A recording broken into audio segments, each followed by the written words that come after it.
I ruined a man's life. This happened about 4 years ago, but I recently found out how part of my revenge plan panned out, which is what prompted me to post this. I have never shared this with anyone before. Background: my mom has been best friends with Eileen, not her real name, since they were both kids, and Eileen has kind of been like an aunt to me. About 5 years ago, Eileen's husband of more than 25 years surprised her by asking for a divorce. Eileen lived about 6 hours away from my mom at the time, and I lived out of state, so I didn't find out how everything went down until a few months after their divorce was finalized. Unfortunately, Eileen's life kind of spiraled out of control after the divorce. She developed depression and a drinking problem. But my mom and some other childhood friends were able to convince her to move back to our hometown, and then they convinced her to go to rehab.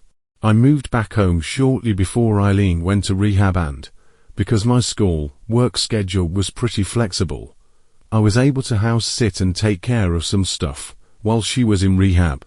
The first time I visited her in rehab, I got the whole divorce story, and it was bad. Eileen's ex, Jeff, also not his real name, hadn't talked to Eileen about any problems prior to asking for a divorce, so she just assumed he fell out of love with her. But I was immediately skeptical about the things Eileen told me.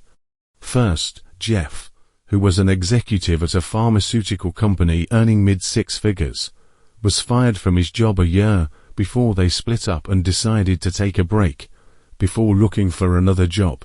It was weird to me that Jeff decided to take a break from work, because he'd always been such a workaholic. Eileen hasn't worked in years because of a disability, but she has some property and a trust her parents left her that lets her live a comfortable life without working. Jeff and Eileen lived off money from the trust while he was unemployed. Then, after Jeff said he wanted a divorce, he refused to go to couples therapy or talk about why he wanted the divorce. The only thing he would say was that they had grown apart, and that he was sick of being with a woman like Eileen. He said Eileen's mother was right about her. Eileen's mother was a classic narcissist, and she bullied Eileen horribly about her attractiveness, weight, intelligence, etc., which caused a lot of psychological problems that Jeff knows about. Finally, right after the divorce was finalized, Jeff moved out of state, but to a state he didn't have any family or connections in. Jeff's parents are still alive and in their 80s, 90s, and Jeff is pretty close to them, so it didn't make any sense to me why Jeff wouldn't move to be closer to them if he wanted to move after the divorce. I didn't say anything to Eileen because I didn't want to upset her, but I thought Jeff might have been having an affair, had orchestrated his unemployment to avoid paying alimony, and then moved out of state to be with his mistress. I just didn't have a way to confirm it at the time. The investigation. Then Eileen asked me to look for a box of Jeff stuff he had asked her hold for him until he moved into his new apartment. She told me all the info on the box, contents, and his new address was in an email he sent her, and she gave me the password to her computer so I could access the email. This is where I lucked out.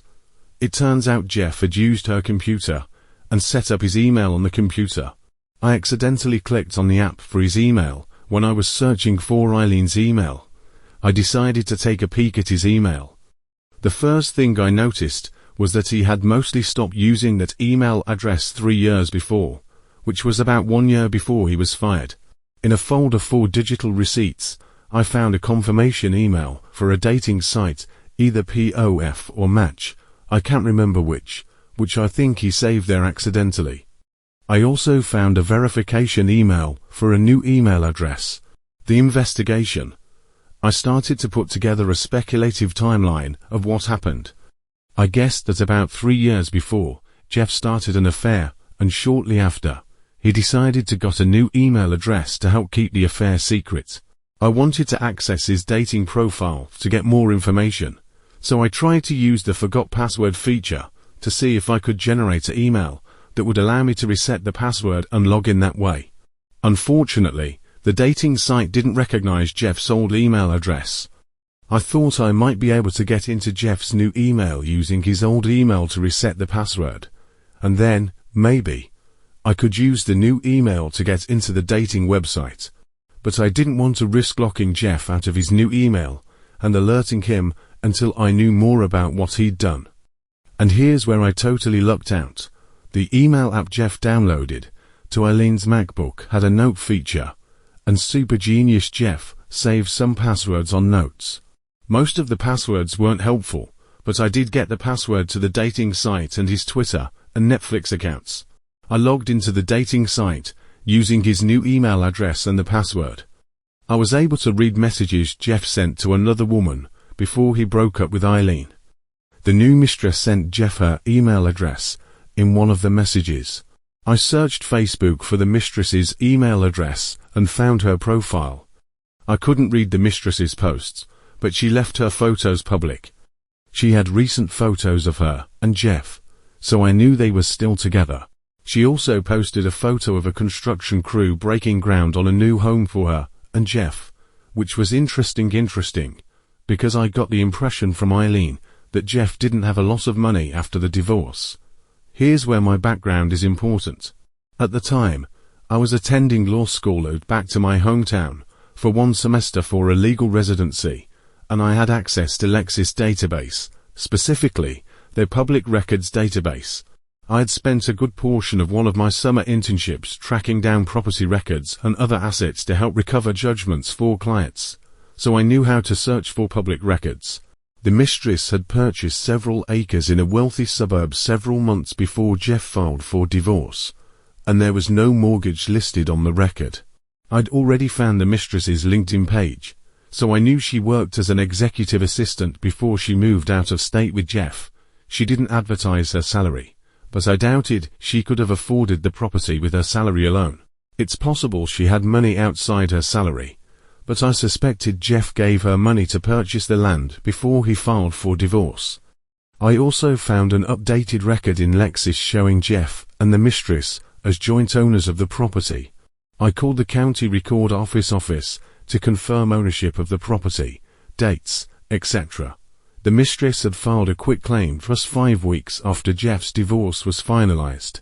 I was still hesitant to try to log into Jeff's new email, so I decided to check his old email again to see if there was anything else I should investigate before moving to the new email. I didn't find anything, but I noticed that several passwords in his notes were the same. I decided to try to log into his new email using the same password he used for the dating site. I figured the 2 accounts were created around the same time, so if he had recycled a password, that was the most likely candidate. It worked. Revenge. To my mind, everything was fair game. He lied about being fired, so I wanted him fired from his new job. I suspected he hid his money before his separation from Eileen to help pay for his new house, so I wanted him to lose his house. He cheated, so I wanted to destroy his new relationship. Anything I could do about the boat was a bonus. The easiest place to start was the boat. I had no idea if the source of the leak was found and repaired, or if the leak was verbally disclosed to the beer. But I figured Jeff was a lying jerk, so odds were fair he hid the info from the new beer. I sent the emails between Jeff and the repairman and another copy of the inspection to the beer. I searched Jeff's county court website 5-6 months later and found out the buyers filed a suit against Jeff and the broker and inspector. I ended up just risking that the new wife wouldn't know the other woman. I pretended to be someone concerned about an affair between Jeff and the new woman. Overall, I kept the accusation vague, but I did say Jeff and the new girl went out to eat and to the movies on a few dates. Jeff's shared calendar said the new wife was out of town. I couldn't come up with a way to get Jeff fired. I rechecked his email and calendar over several weeks, looking for something I could use to get him fired.